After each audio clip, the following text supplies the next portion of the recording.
하나님 말씀은 데살로니가 후서 1장 1절부터 4절까지 먼저 읽겠습니다.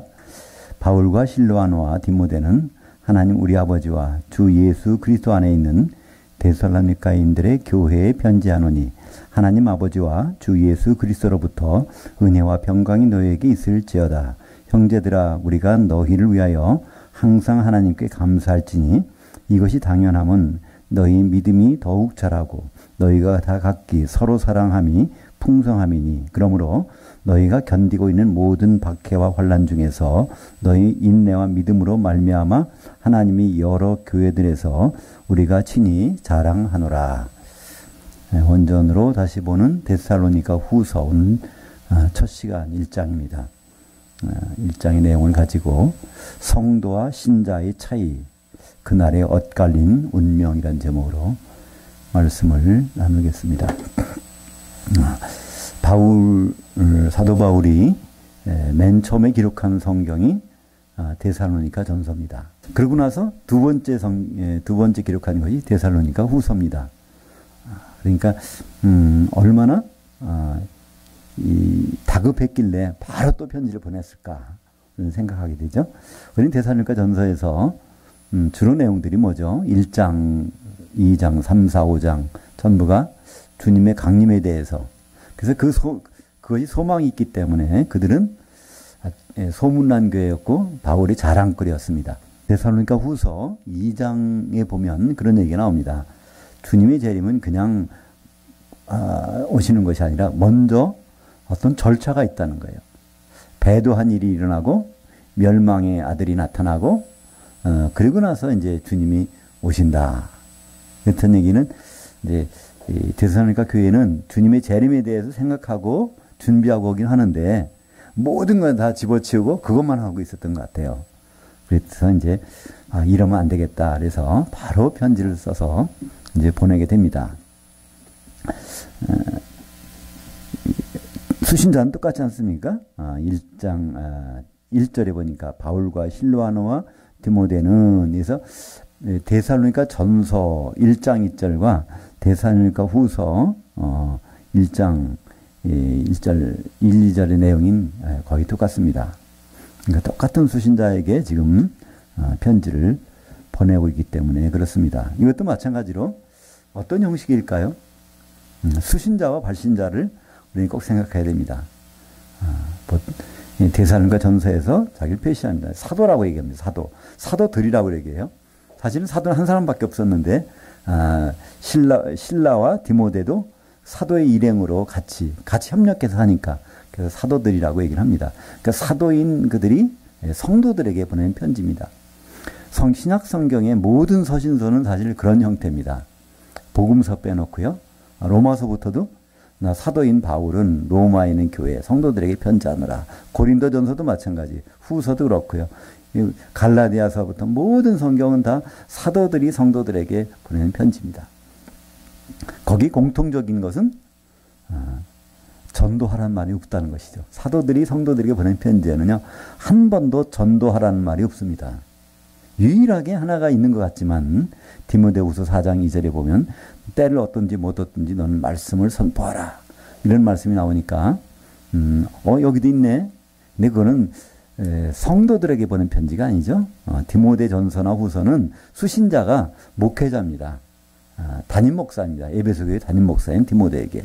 그때 유일하게 그것도 한 번, 그때 전도하라는 얘기가 아니고 강단에서 눈치 보지 말고 하나님 말씀을 선포하라는 그런 얘기였습니다.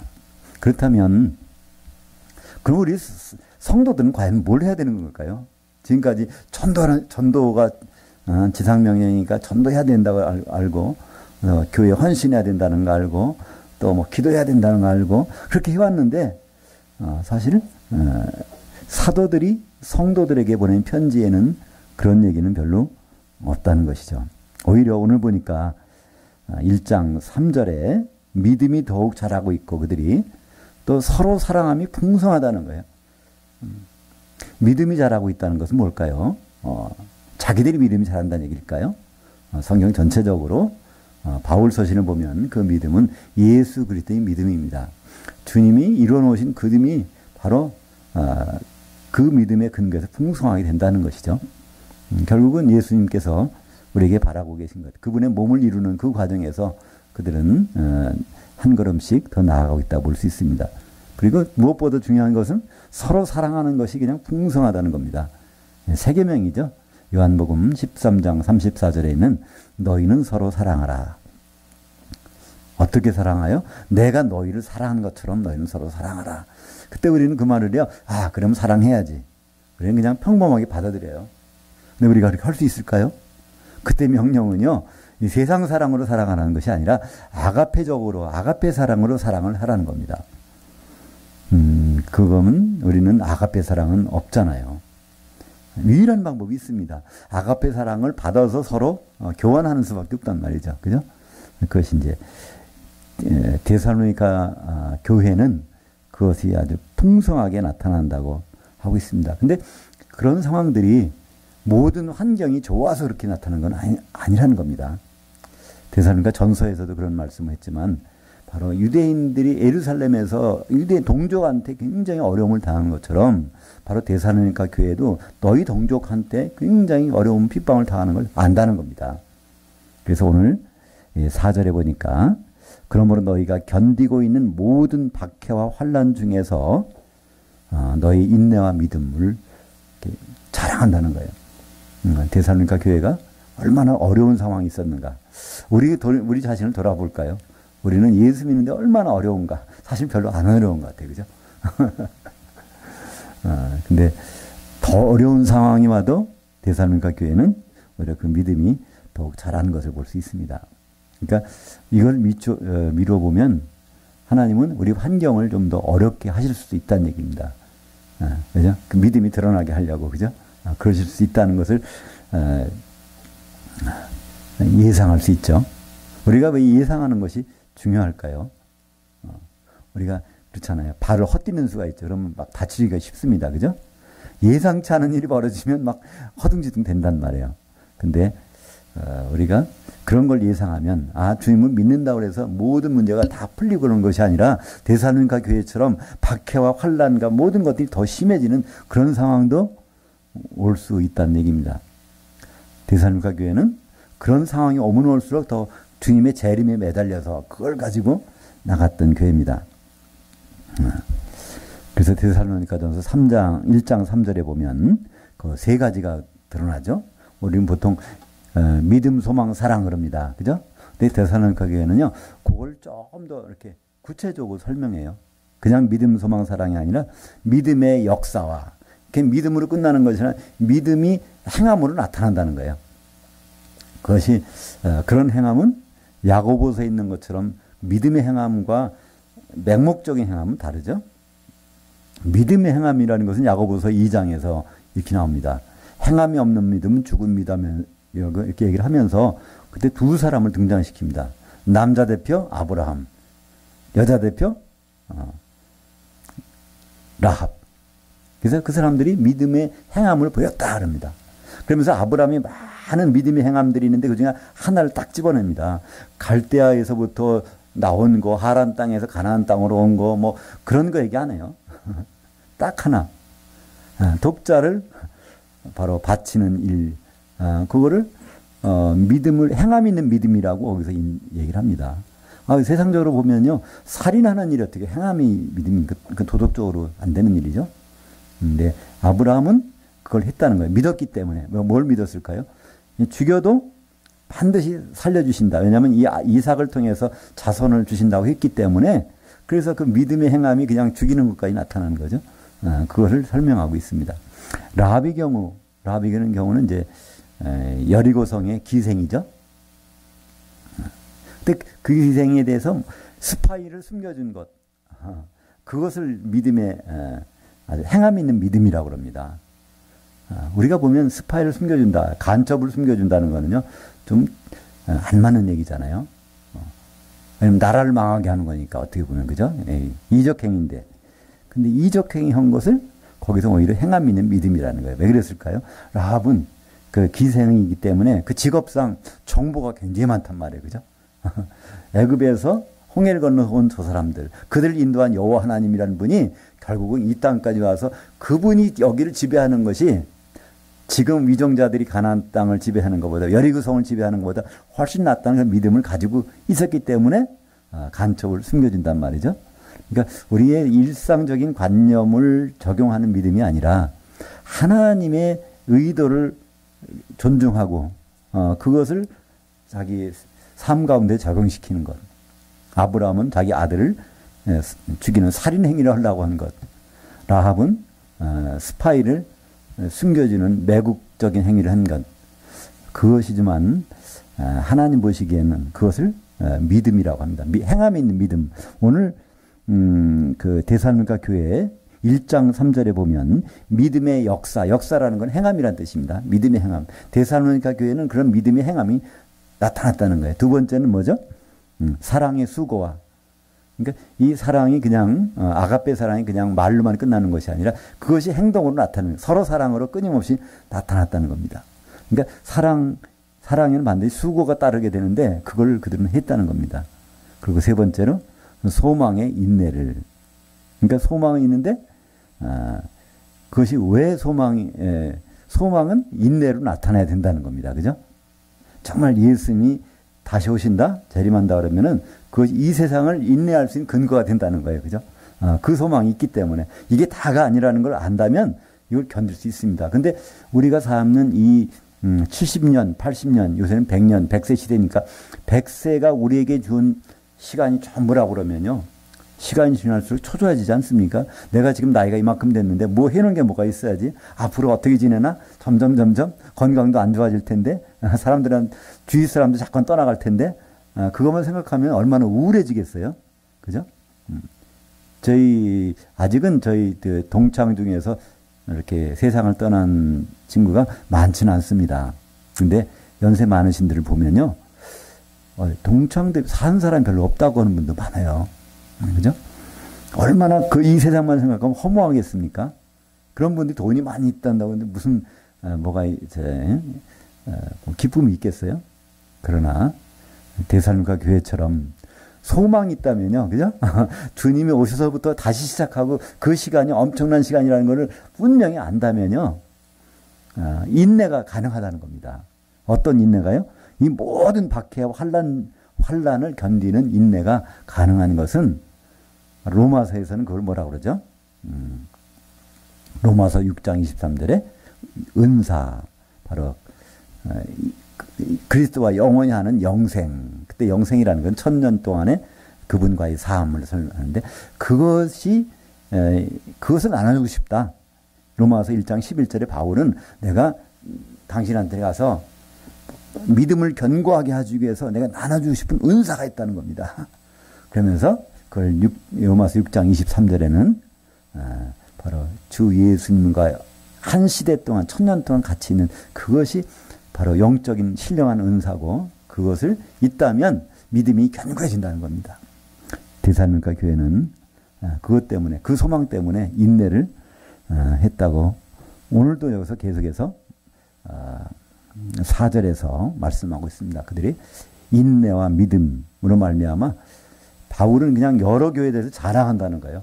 데살로니가 교회는 겨우 세안식일 3번 복음을 전해 듣고 그렇지만 그들은 전혀 다른 사람이 돼서 교회 모범이 됐고 그걸 어디 가든지 바울은 자랑한다는 겁니다. 그러니까 우리는 믿음의 근본은요. 천년왕국이라는 것이 없다면 사실은 사상누각입니다. 그냥 있다고 그러니까 하나님 믿으면 복 받지 이렇게 믿어보세요. 시간이 지날수록 실망하죠. 그죠? 근데 이 다음 세상에 대한 것이 분명히 있다면 그건 아마 모든 신앙생활이 달라질 겁니다. 그죠? 예수님은 마가복음 10장 29절에 30절에서 이렇게 말씀하십니다. 예수께서 이르시되 내가 진실로 너희에게 이르노니 나와 복음을 위하여 집이나 형제나 자매나 어머니나 아버지나 자식이나 전토를 벌인 자는 현세에 있어 집과 형제와 자매와 어머니와 자식과 전토를 100배나 받되 박해를 겸하여 받고 오는 세대 에서도 영생을 받지 못할 자가 없음이니라. 이게 오는 세대는요, 정확히 말하면, 오는 한 시대입니다. 아이원이라고 그래서 한 시대. 그때 그것이 분명히 있다는 거예요. 물론 이 세상에서 예수 믿으면요, 박해는 있지만 하나님이 모든 걸 풍족해 준다는 겁니다. 그러나 근본적인 것은 오는 시대. 이 시대라는 말을요, 시대. 이거를 헬라어로는 이온이라고 합니다. 이온. 아이온. 죄송합니다. 아이온. 근데 요거 비슷한 영어 단어도 있어요. 영어 사전에 보면요, 이거를 A, E, On인가요? 이렇게 쓰고서 이연이라고 읽는 게 있죠? 그래서 뭐, 지질연대를 따질 때, 뭐, 현생이연, 뭐, 이연이라고 하는데, 그것이 이제, 원래 헬라에서는 아이온입니다. 이것은 한 시대입니다. 근데 그 시대가, 오는 시대가 있다는 겁니다. 그것을 성경에서는 천년왕국이라고 그러죠? 그것이 반복되는 것을 성경에서는 세세토록, 이렇게, 얘기를 합니다. 그러니까, 우리가 오는 시대, 바로 천년왕국이라는 것을 데살로니가 교회처럼 알 수 있다면 우리 신앙은 많이 달라질 수 있을 것입니다. 예수님은 우리 위해서 고난을 대신 당하셨다고 그러죠. 근데 성경에 보면요, 예수님이 남겨놓은 고난도 있다고 그래요. 골로새서 1장 24절 보면 나는 이제 너희를 위하여 받는 괴로움을 기뻐하고 그리스도의 남은 고난을 그의 몸된 교회를 위하여 내 육체에 채우노라. 그러면 예수님이 십자가에서 당하시는 그 고난은 뭘까요? 한마디로 그것은 유월절 어린 양으로서 드려지는 것입니다. 그죠? 그것은 하는 일부죠. 왜 그렇게 했냐면 그 피를 흘려야 교회가 이루어지기 때문에 그렇습니다. 사도행전 20장 28절 하나님이 피로 사신 교회다.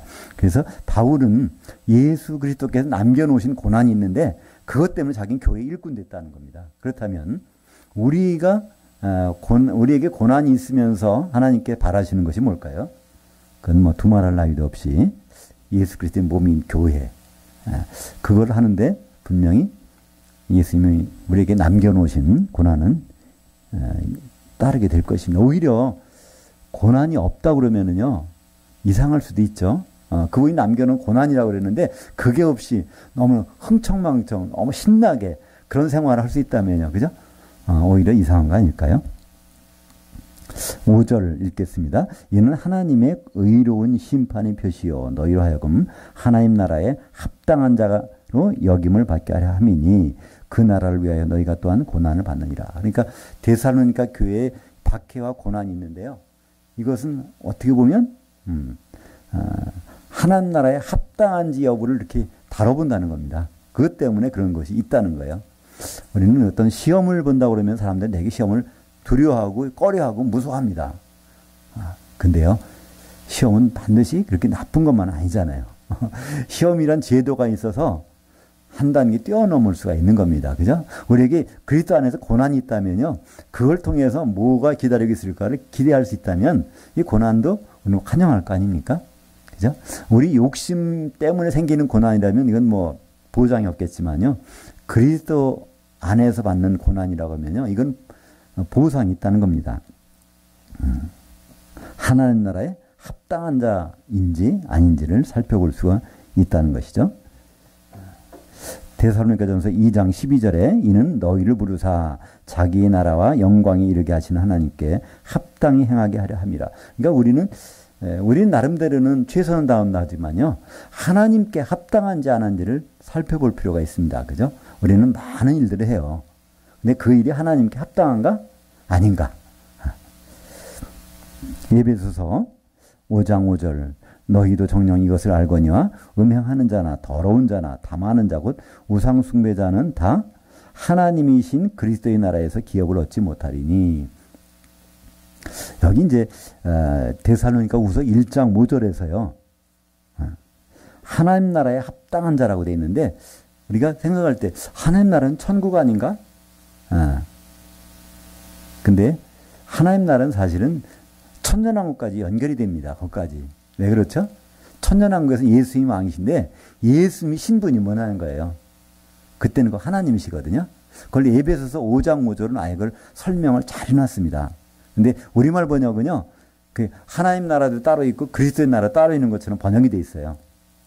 근데 이걸 원전에 근거해서 제대로 번역하면 하나님이신 그리스도의 나라라고 이렇게 설명이 되어 있습니다. 지금은 인간이 아니라는, 그러니까 종으로, 그러니까 초림 때 예수님이 아니라는 겁니다. 하나님으로 복귀하신 예수님이 이제 오신다는 거예요. 물론 사람의 모습으로 오시지만 그분은 하나님으로 복귀하신 하나님으로 오시는 것입니다. 그래서 우리는 천년왕국에서도 사실은 하나님 나라에 있는 겁니다. 근데 그것은 예수께서 하나님으로 통치하시는 그 나라에 합당한 자가 되기 위해서 우리에게 고난도 따른다는 것이죠. 로마서 8장 17절에 자녀이면 또한 상속자 곧 하나님의 상속자요 그리스도와 함께한 상속자니 우리가 그와 함께 영광을 받기 위하여 고난도 함께 받아야 할 것이니라. 그러니까 정말 우리가 성경적으로 하나님 뜻대로 하는데도 고난이 따른다고 하면 그건 너무나 당연하다. 그런 얘기입니다. 그러니까 고난을 피해갈 것이 아니라 이 고난이 무엇 때문에 오는지 자기 욕심을 추구하다 오는 것인지 그렇지만 하나님의 뜻 가운데서 이것이 막닥뜨리는 것인지에 대해서 우리는 좀 살펴볼 필요가 있을 것입니다. 빌립보서 1장 29절도 마찬가지입니다. 그를 믿을 뿐 아니라 그를 위하여 고난도 받게 하려 하십니다. 그러니까 그를 위하여 받는 고난, 우리는 어렵잖아요, 굉장히. 쉽게 말하면 교회. 교회가 이루어지는 가운데서 이걸 방해하는 세력이 있다는 겁니다. 그것을 성경에서는 그것 때문에 나오는 박해와 고난이라고 설명을 하고 있는 것이죠. 우리는 내가 예수 믿는데 이렇게 고난이 따른다. 개인적인 것은 없습니다. 여기 성경에서 말씀하는 그냥 그리스도의 남은 고난이라는 것은 바울이 말했듯이 그래서 내가 교회의 일꾼 됐다는 거거든요. 그리스도의 남은 고난을 내 육체에 채우기 위해서. 그렇다면 교회가 온전하게 되는 그 과정에서 생기는 고난, 이것이 진짜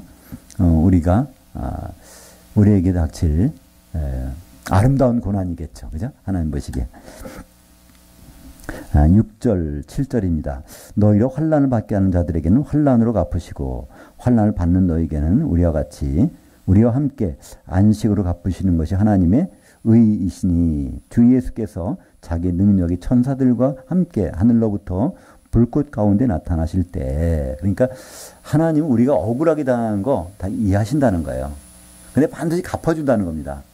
근데 언제 갚냐 시점이 다르다는 거예요. 매번 갚아주시는 것이 아니라 근본적으로 오실 때, 그분이 오실 때 그때 거기서 결판이 난다는 겁니다. 그것이 뭐죠? 다른 말로 고린도후서 5장 10절에 있는 그리스도의 심판대. 그리스도의 심판대에서 지금 당하는 고난, 환란이 있다면 그때 갚아주시겠다는 거예요. 거기서. 그때 지금 우리가 환란을 주는 사람이 있다면 그때 갚아주시겠다는 것입니다. 바로 오늘 6절에서 환란을 받게 하는 자들에게는 환란으로 갚으시고 또 환란을 받는 자에게는 또 거기에 맞게 자유로움, 원래 여기서는 안식을 주신다 그러는데 이 안식이라는 단어는 적절하지 않고요. 자유함을 주신다는 겁니다. 그때 가면 자유함이 있겠죠? 마귀가 없는 세상에서는 정말 우리가 얼마나 자유롭겠습니까? 근데 여기 보니까 하늘에서 예수님 오실 때 반드시 누굴 데리고 오시죠? 사람도 데리고 오시지만 예수님 오실 때는 반드시 수행원, 천사가 따른단 말이에요. 모든 천사. 예수님이 천사장이기 때문에 그렇습니다. 그러니까 천사장이라는 것은 신약성경에서 미가엘에 대해서만 얘기를 하죠. 미가엘이 천사장이라고 하는데 우리가 통속적으로는요. 천사장이 셋이 있다 얘기합니다. 그죠? 미가엘, 가브리엘, 또 루시엘 있는데 루시엘은 바로 루시퍼가 됐다 이렇게 하는데 그거는 성경적 근거는 없는 얘기입니다. 천사장은요. 딱 미가엘 하나밖에 없습니다. 천사장 미가엘이 모세의 희체와 더불어 변론할 때 이러잖아요. 그때 천사장, 미가엘은 천사장이라는 거예요. 그 천사장이라는 말, 명칭이 붙은 것은 미가엘 하나밖에 없습니다. 근데, 데살로니가전서 5장 4장 16절에 보면 하나님 나팔과 천사장의 음성으로 오신다는 거예요. 예수님 오실 때 그분이 천사장 음성으로 오신다는 거예요. 그러니까 예수님이 천사장이십니다. 그 천사장이라는 건 뭘 뜻할까요? 모든 천사를 다 동원하실 수 있는 분이라는 뜻이죠. 예수님은 하나님이시고 예수님은 사람이시고 예수님은 또 천사장도 되십니다. 그래서 예수님 오실 때는 천사들이 안 올 리가 없잖아요. 셋째 하늘에서 예수님이 오시는데 그리고 다시는 거기를 안 가시는데 거기 남아있는 천사들은 뭐 하겠습니까? 그죠? 대통령이 만약에 거기서 없어졌어요. 그럼 거기 대통령실에 있는 비서실장 뭐나 그 사람들이 다 물론 있을 수도 있겠지만 원칙적으로는 안 맞는 거죠. 그죠? 아예 없어졌다 그러면 그죠? 그러니까 예수님은 이제 하늘에서 오십니다. 그렇다면 거기 있던 모든 천사들도 같이 오게 되죠. 근데 천사의 모습이 어떤 모습일까요? 천사. 그 히브리서 1장에서 설명을 1장 7절에서 설명을 하고 있습니다. 또 천사들의 과에는 그는 그의 천사들을 영들로 그의 사역자들 불꽃으로 삼으시니라 하셨으되. 그러니까 천사가 나타날 때는 천사는 영적 존재라는 거예요. 근데 눈에 보일 때는 어떻게 해요? 불꽃으로도 보인다는 겁니다. 그 기억하십니까? 사도행전 2장에 보면 성령이 임할 때, 그죠? 거기 갑자기 불이 혀같이 갈라지는 것이 불 같은 게 나타난단 말이에요, 그죠? 우리 눈에는 그렇게 보이지만 사실은 거기에 천사들이 동원됐다는 얘기 아니겠습니까? 불꽃 같은데. 그러니까 예수님이 앞으로 재림하실 때도 천사들이 오는데 어떤 데서는 천사들과 함께 오신다 그러고 오늘 데살로니가 후서에서는 바로 불꽃 가운데서 나타나신다 그러고. 그러니까 천사들이 바로 불로도. 또 천사들은 뭐로도 보일까요? 구름으로도 보입니다. 왜 그럴까요? 사도행전 1장에 보면요. 예수님이 쫙 구름 가시면서 구름이 쫙 가려요. 호위해가지고 가린다 버린단 말이에요. 그때 예수님은 바로 구름으로 구름 타고 오시리라 그런다죠. 예수님이 구름의 호위를 받고 하셨는데 구름 타고 오신다 그래요. 근데 예수님은 또 천사들과 같이 온다 그럽니다. 또 예수님은 또 불꽃 같은데 거기에 임한친다 그럽니다. 그렇다면 그 모든 것들은 사실은 천사가 불꽃으로, 천사가 구름으로, 우리 육안으로 볼 때는 구름으로 나타나겠지만 진짜는 것은 바로 천사들일 겁니다. 그렇지 않으면 설명이 안 되잖아요. 그죠? 천사들과 같이 오신다 그러는데 구름을 타고 오신다 그러면 또 불꽃 가운데 있다 그러면은 그것은 우리 육안으로 볼 때 천사들은 그런 모습으로 보이게 되는 것이죠. 사도행전 1장 11절에 이르되 갈릴리 사람들아 어찌하여 서서 하늘을 쳐다보느냐. 너희 가운데 하늘로 올려주신 이 예수는 하늘로 가심을 본 그대로 오시리라. 그러면서 구름이 쫙 가리면서 그게 나왔단 말이에요. 그러면 이 모습 그대로 오시니까 이제 구름을 타고 오시는데 데살로니가전서 4장 16절에 주께서 호령과 천사장의 음성으로 오세요. 그러면 그분이 천사장이라는 얘기죠. 그죠? 예, 마태복음 25장 31절 인자가 자기 영광으로 모든 천사들과 함께 올 때 천사들 다 데리고 오신다는 거예요. 남은 천사가 없어요. 거기는 이제. 그러니까 당연히 예수님은 천사장이시겠죠. 그때 모든 민족을 그 앞에 모으고 각각 구분하기를 목자가 염소들 중에서 양들 구분하는 것 하여 양들은 그 오른편에 염소는 그 왼편에 두리라. 8절입니다. 하나님을 알아보지 못한 자들 곧 우리 주 예수의 복음에 복종하지 않는 자들에게 형벌을 내리시리니 이런 자들은 주의 얼굴과 그의 힘의 영광을 떠나 한 시대의 멸망의 형벌을 받게 되리라. 그러니까 한 시대 주님을 여기서 모르는 자라고 우리말 번역은 돼 있어요. 그 데살로니가후서 1장 8절에 하나님을 모르는 자 그들이 곧 누구냐면 우리 주 예수의 복음을 복종하지 않는 자 이렇게 돼 있는데 그 모르는 자라기보다는요 알아보지 못한다는 단어입니다. 하나님이신데 예수님을 보긴 봤는데 알아보지 못한 누군지를 알아보지 못하는 거예요. 예수님 오셨을 때 유대인들이 그들의 실수가 뭡니까? 그들은 예수님을 못 알아봤어요. 사실은 지금도 그들은 그리스도를 기다리지 않습니까? 이런 사람들이 어떻게 된다고요? 1000년 동안 이제 거기 갈 준비가 되어 있다는 얘기입니다. 예수님을 알아보지 못하는 사람들. 우리가 예수 믿다가 실족하시는 분들이 있잖아요. 왜 실족할까요? 여러 가지 있겠지만 아닌 것 같은데 이런 생각을 든다. 알아보지를 못하기 때문에. 대표적인 사람이 누굴까요? 세례 요한.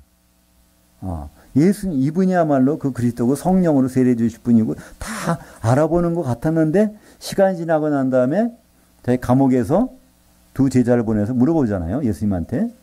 당신이 그 그리스도이십니까? 오실 그리스도이십니까? 물어보잖아요. 우리가 또 다른 사람을 기다려야 되나요? 이렇게 물어본다는 것은 결국은 뭐 둘 중에 하나겠죠. 치매에 걸렸든지 그렇다면 아예 처음부터 자세히 몰라봤든지 이런 사람들을 여기 얘기하고 있습니다. 데살로니가후서 1장 8절에 하나님을 알아보지 못한 자들 곧 우리 주 예수의 복음에 복종하지 않는 자들에게는 형벌이 있다. 그 형벌은 지금 세상에서 있는 것이 아니라 주님이 오신 다음에 한 시대 동안 1000년 동안 불 섞인 유리바다에서 형벌을 당하게 되는 것이죠. 마태복음 25장 41절에 왼편에 있는 자들에게 이르시되 저주를 받은 자들아 나를 떠나 마귀와 그의 천사들을 위하여 예비된 한 시대의 불에 들어가라. 그들은 한 시대의 벌에 의인들은 한 시대의 삶에 들어가리라. 근데 여기서 한번 잠깐 생각해 보실 필요가 있어요. 그러니까 이 염소에 속한 사람들, 그들은 마귀와 그의 천사들에게 위해서 예비된 한 시대의 불에 들어간다는 거예요. 그럼 같이 불에 들어간다는 얘기일까요? 그 시대. 그러니까 마귀가 지금 이렇게 활동하고 있지만요. 마귀와 그의 천사들은요. 그 한 시대 동안에 예비된 시대가 있어요. 1000년 동안 그들은 활동 못 한다는 거예요. 그 시대에 바로 지금 이제 실족한 성도들은 이제 그 불에 지옥불이라고 그러죠. 거기에 들어가게 된다는 것입니다. 근데 우리말에는 그것이 구분이 좀 안 되게 돼 있어요. 영원한 불에라고 돼 있어요. 영원한 불. 그러니까 마귀와 천사들을 위해서 예비된 영원한 불에 너희들이 들어간다. 이렇게 번역이 돼 있단 말이에요. 그게 아니라 마귀와 그 천사들을 위해서 예비된 그 시대에 너희는 바로 그 불에 들어가고 그들은 어디 들어갈까요? 무저갱에 들어가죠. 10절입니다. 오늘 핵심절입니다. 데살로니가 후서, 데살로니가 전체라고 볼 수도 있는데요. 가장 중요한 핵심적인 절이 데살로니가 후서 1장 10절입니다. 그날에 그가 강림하사 그의 성도들에게서 영광을 받으시고 모든 믿었던 자들에게서 놀랍게 여김을 얻으시리니 이는 비록 우리의 증거가 너희에게 믿어졌을지라도 지금은 이걸 믿는다고 이렇게 하지만 이게 양보절입니다. 지금은 데살로니가 교회 모든 성도들이 모든 사람들이 성도가 되어서 믿는다고 하지만 그날에는 진짜 성도가 있고 잠깐 믿었던 사람들로 나눠진다는 거예요. 지금은 다 믿어졌지만 시간이 지나면 달라진다는 얘기입니다. 점점 아마 그 수가 차이가 나게 될 것입니다. 근데 우리말 번역도 여기서 모든 믿는 자들이라고 되어 있어요. 그래서 아예 엉뚱한 해석이 나옵니다. 성도들에게 영광 받으시고 모든 믿는 자들에게 기여하면서 모든 믿는 자들이 그분께 찰렐루야 찬양하고 영광 돌린다고 이렇게 해석되는 주석책들이 좀 많이 있습니다. 근데 여기서는요, 믿는 자가 아니라 그 강림하실 그 순간에 그 시점으로 볼 때는 믿었던 자라는 겁니다. 헬라어에서는요, 좀 독특한 문법이 하나 있는데요. 시상을 나타내는 문법이 있는데, 아오리스트라는 그 문법이 아오리스트. 우리말로 하면 부정과거인데요, 부정과거. 이제 여기에 현재라고 하면요, 현재라고 하면 과거에 한 시점에 있었다는 일, 요거를 표현할 때 요걸 씁니다. 그때 부정과거 형태를 써요. 그렇다면 여기서 믿었던이라는 건 언젠가는 믿긴 믿었었는데 지금은 안 믿는다는 얘기예요. 그죠? 그때 믿었던 사람들은 깜짝 놀란다는 거예요. 놀랄 정도가 아니라 이건 뭐 완전히 운명이 바뀌어지는 거죠. 그러니까 이 성도와 신자의 차이는, 믿는 거의 차이는 엄청난 차이가 있습니다. 그럼 성도와 신자가 어떤 차이가 있을까요? 우리는 성경에서 그 데피니션, 정의를 찾아봐야 됩니다. 그것이 에베소서 1장 1절에 보면 하나님의 뜻으로 말미암아 그리스도 예수의 사도된 바울은 에베소에 있는 성도들, 곧 성도들이란 누구냐 하면 그리스도 예수 안에 있는 신자들, 이게 편지한다. 그러니까 우리말 번역은 여기서도 성도들에게도 편지하고 신실한 자에게도 편지하고 두 사람에게, 두 부류에게 편지하는 것처럼 되어 있는데요. 헬라어 문법은 그렇지 않습니다. 헬라어에서는 또 그것도 독특한 하나의 문법의 법칙인데, A라는 것과 B라는 것을 연결할 때 영어 하면 and죠. 물론 헬라에서는 이걸 카이라는 거를 접속사를 쓰고 있는데요. 앞에다가 정관사 붙이고 뒤에다 정관사 더를 붙이면 A와 B 이렇게 하는데요. 뒤에 정관사가 이게 없어지면요. 이게 없다. 그러면 이것이 보호가 됩니다. 보호. 설명하는 말입니다. 설명말이 된다는 거예요. 설명. A를 설명해 주는 것이 이게 B가 된다는 것입니다. 그래서 성도들, 그 뒤에 나오는 신실한 자들은 정관사가 없어요. 그렇다면 그들은 바로 성도들이란 신자들인데, 어떤 신자냐면 그리스도 예수 안에 있는, 예수의 몸을 이루고 있는 지체들로서의 신자들, 그들은 바로 성도라는 뜻입니다. 이것은 이제 골로새서 1장 2절에도 반복됩니다. 그때 그 번역은 아주 잘 됐어요. 그러니까 에베소서를 번역하신 분과 골로새서를 번역하신 분이 전혀 다른 분인가 봐요. 한번 볼까요? 골로새서 1장 2절. 골로새에 있는 성도들 곧 그리스도 안에서 신실한 형제들에게 편지하노니. 이거는 아주 정확한 번역입니다. 두 개의 명사를 연결할 때 거기 뒤에는 정관사가 빠졌어요. 그때 이렇게 번역해 곧이라고 번역했습니다. 물론 우리 프린트물에는 에베소서도 곧지만 우리말 번역은 그렇게 안 돼 있죠. 그죠? 우리말 번역은 성도들과 신실한 자들에게 편지하노니 이렇게 돼 있으니까 이게 번역이 제대로 안 돼 있는 것입니다. 편지는 성도들에게만 보냈습니다. 근데 성도들이 누구냐를 뒤에는 설명해 주고 있다는 것이죠. 이것은 에베소서 4장 11절도 마찬가지입니다. 에베소 4장 11절에 보면 사도들과 또 누구 나오죠? 선지자들, 복음 전도자, 목사, 그 다음에 뒤에 교사만 딱 정관사가 없어요. 그러니까 사도, 선지자, 목사, 복음 전도자는 다 교사의 일을 한다는 뜻입니다. 왜 그렇게 할까요? 성도들을 온전하게 해서 그들로 그리스도의 몸을 세워주기 위해서 사도도 주시고 선지자, 복음 전도자, 목사를 교사를 주셨다는 거예요. 하나님의 말씀을 제대로 가르쳐주는 사람, 그죠? 거기서도 구분해놨는데 우리말 성경 번역은요 그렇지 않아요, 그죠?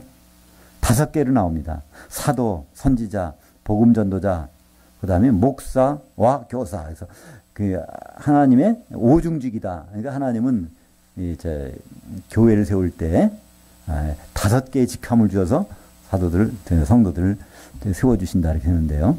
오중직이 아닙니다. 사중직이죠. 사중직 어떻게 보면. 4가지고 교사는 4부류의 사람들이 다 해야 될 일은 바로 교사 일이라는 겁니다. 이 교사라는 단어도 굉장히 독특하다고 그랬죠.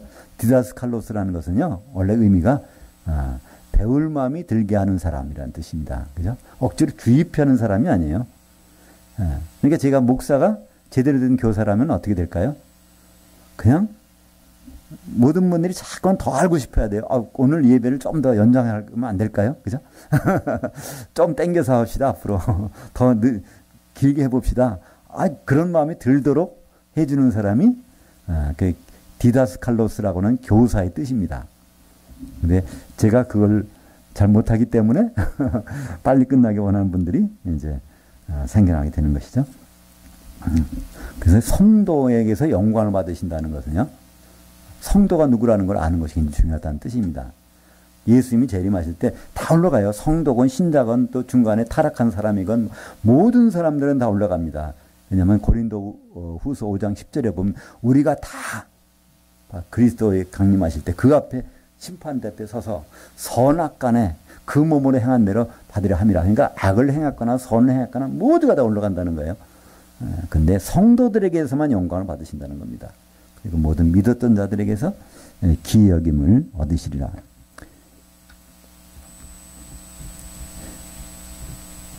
그러니까 이게 마태복음 25장에는요. 이 장면을 생생하게 기록해서 나타내고 있죠.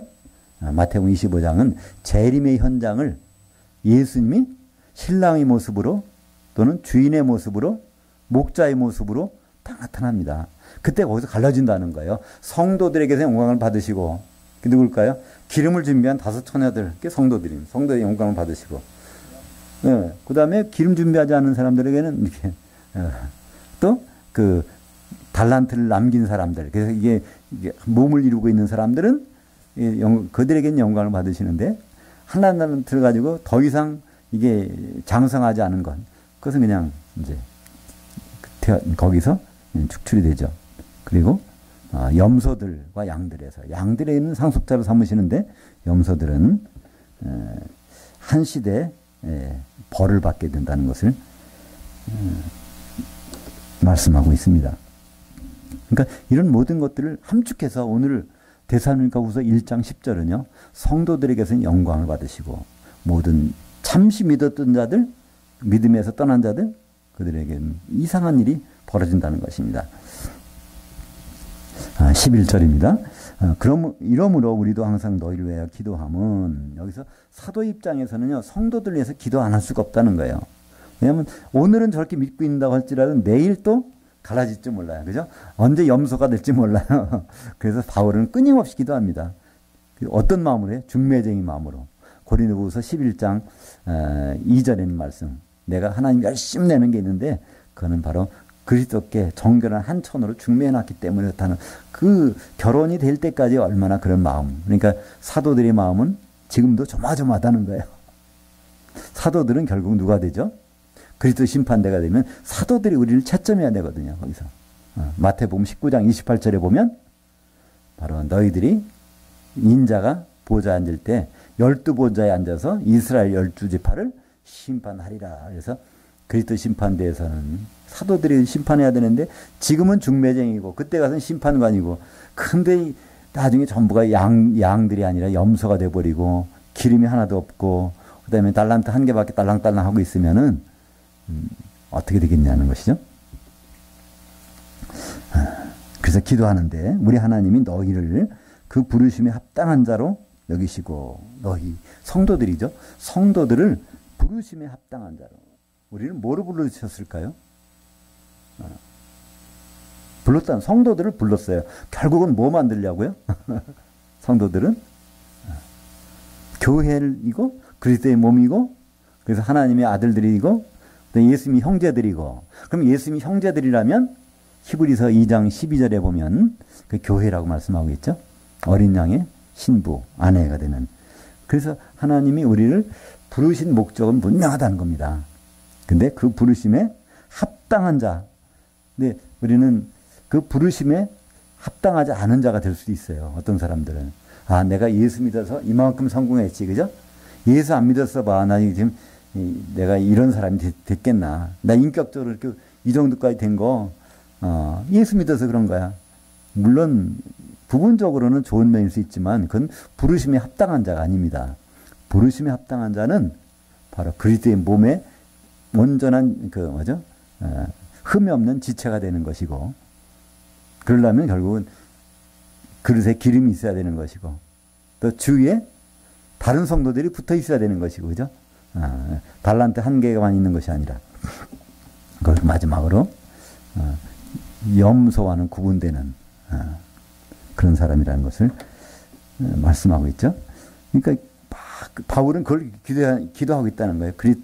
합당한 자가 되기로 계속 성도들 위해서 기도하는데, 모든 선의 의향과 믿음의 역사를 능력으로 이루게 하시고, 선한 의도, 그것을 좀 이루어지게, 하나님께 선한 의도 뭘까요? 뭐 계속 반복됩니다. 하나님께 선한 의도는 결국 그 예수 그리스도를 결혼시키는 거잖아요. 그의 아내와. 창세기 2장 18절에 보면 선의 처음 그 말씀이 나오죠. 아담이 혼자 있는 건 내게 참 선하지 아니하니 그래서 내가 돕는 배필 지으리라. 그게 하나님의 선인데 선한 의도대로 우리 성도들이 갔으면 좋겠다는 겁니다. 그래서 거기에 믿음의 역사가 나타나기를. 믿음, 행함이 있는 믿음, 다른 말로 하면 행함이 있는 믿음은 아까 살펴본 대로 야고보서 2장에 아브라함과 같은 믿음, 자기 아들을 죽이려는 믿음, 또 기생 라합처럼 스파이를 숨겨주는 매국노 같은 믿음, 그것이 하나님 보시기에는 오히려 아주 그 행함이 있는 믿음이라는 것이죠. 도덕적으로 볼 땐 전혀 그건 뭐 어떻게 아무리 믿음 좋은 사람이면 자기 자식을 칼로 찌를 수가 있습니까? 그건 안 되잖아요. 간첩을 숨겨줄 수가 있습니까? 안 되잖아요. 근데 믿음의 눈으로 볼 때는 기준이 다르다는 것입니다. 마태복음 22장 13절. 마태복음에는 그래서 이런 비유가 나오죠. 예수님이 이제 천국에 대해서 비유 말씀하시면서 잔치가 되어서 많은 사람 초청장을 보냈는데 좀 핑계가 있죠. 그죠? 우리는 밭을 샀어요. 난 장가 들었습니다. 뭐 계속 안 오니까 거기서 뭐라고 하죠? 너희는 길가에 가서 산으로 다니면서 모든 데 돌아다니면서 무조건 있는 사람 다 내 집을 채워라. 그러잖아요. 그래서 그들이 그 잔치에 들어갔습니다. 왜 잔치에 들어갔는데 거기 끝나는 것이 아니라 이렇게 거기 이제 식사가 또 있었어요. 그때 그 주인이 와서 넌 왜 예복 안 입었어? 당장 쫓아내서 옥에 가서 이를 갈게 하라는 겁니다. 그죠? 그게 뭘 뜻할까요? 거기 자세히 보면요. 혼인잔치에 초대했다 그러는데 혼인잔치에 점심에 초대했다고 되어 있습니다. 이게 점심에 초대한 거예요. 그 다음에 혼인잔치 메인은 어디에 저녁이 정찬이거든요. 그래서 점심, 정찬, 점심을 아리스톤, 저녁을 데이프만. 헬라어는 다릅니다. 우리 영어만 해도 점심을 런치 그러잖아요. 런치. 그 다음에 이 정찬을 디너 그러죠. 예, 예. 그래서 마태복음 22장에 나오는 혼인잔치 다 불러드리라 그러면 이 아리스톤에 부르라는 얘기입니다. 아리스톤에 다 불렀어요. 그 다음에 그 사람들이 이제 저녁에 정찬에 들어가는데 거기 예복을 안 입었단 말이에요.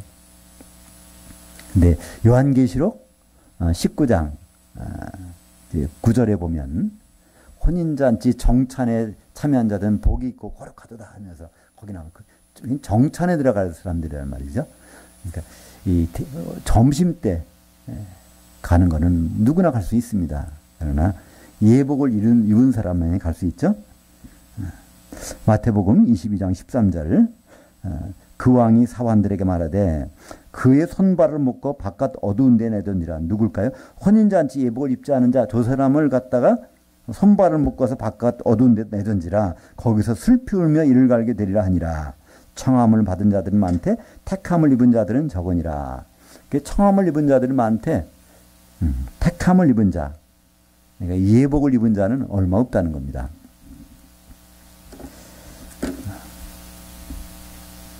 마지막 12절입니다. 우리 하나님 곧 주 예수 그리스도의 은혜대로 우리 주 예수의 이름이 너희 가운데서 영광을 받으시고 너희도 그의 안에서 영광을 받게 하려 하심이라. 그러니까 예수 이름이 영광을 받으시고 또 그 가운데서, 그러니까 우리가 예수님 안에 또 예수님은 우리 안에 그건 뭐 하나 됐다는 거죠. 그건 어떤 상태가 될까요? 그것을 그리스도로 옷 입는다 이런 말을 사용하고 있습니다. 로마서 13장 14절이죠. 거기 보면 오직 주 예수 그리스도로 옷 입고 정욕을 위하여 육신의 일을 도모하지 말라. 우리는 끊임없이 예복을 입고 있어야 됩니다. 그 예복이 완성되면 어린 양의 세마포시 되겠죠. 그것을 입는 것. 그래서 이 데살로니가 교회에 그들이 주님의 재림을 기다린 건 좋은데 그들에게는 절차가 있다는 것, 방법이 있다는 것, 그것도 무시하면 안 된다는 것도 이제 데살로니가 후서에서 계속됩니다. 데살로니가 후서 2장에 보면 그것이 구체적으로 나오죠. 먼저 배도하는 일이 있고 멸망의 아들이 나타나기. 멸망케 하는 아들이라는 것은요. 그 사람 멸망한다는 얘기가 아닙니다. 멸망케 하는 아들. 황폐케 하는 아들이라는 뜻이에요. 우리의 믿음을 황폐케 하는 자가 온다는 거예요. 그 이제 적그리스도라고 하죠. 어떤 요한계시록에서 배도하는 일이 일어나고 기독교가 다 대부분 등 돌린다는 거예요. 예수 믿는 사람들의 믿음이 다 변질된다는 겁니다. 그런 시대가 오면서 그다음에 짐승이 나타나는데 바로 우리 믿음을 황폐케 하는 그 짐승이 나타나고 그러고 나서 이제 주님이 오신다는 것을 데살로니가 교회 성도들에게 말하고 있습니다. 무조건 오시는 것이 아니라 그분도 절차가 있는데 그거를 먼저 보라는 거예요.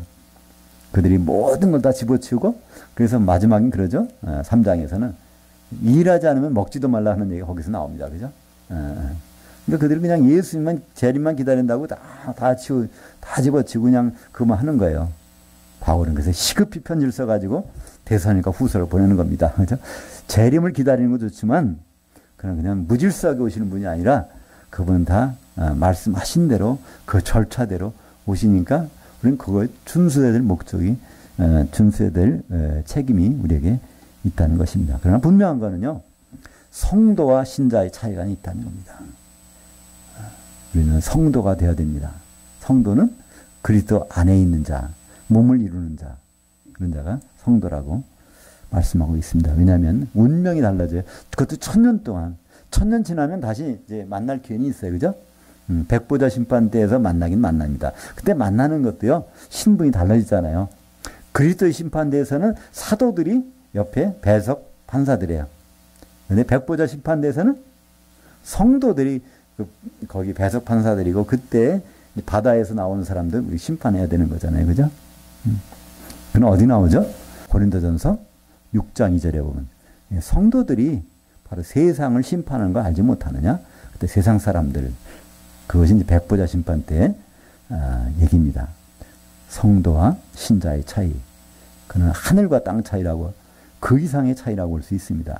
그것은 우리가 이 숨이 끊어지기 전에 그거는 우리가 해결될 문제입니다. 내가 성도로 남을 것인가?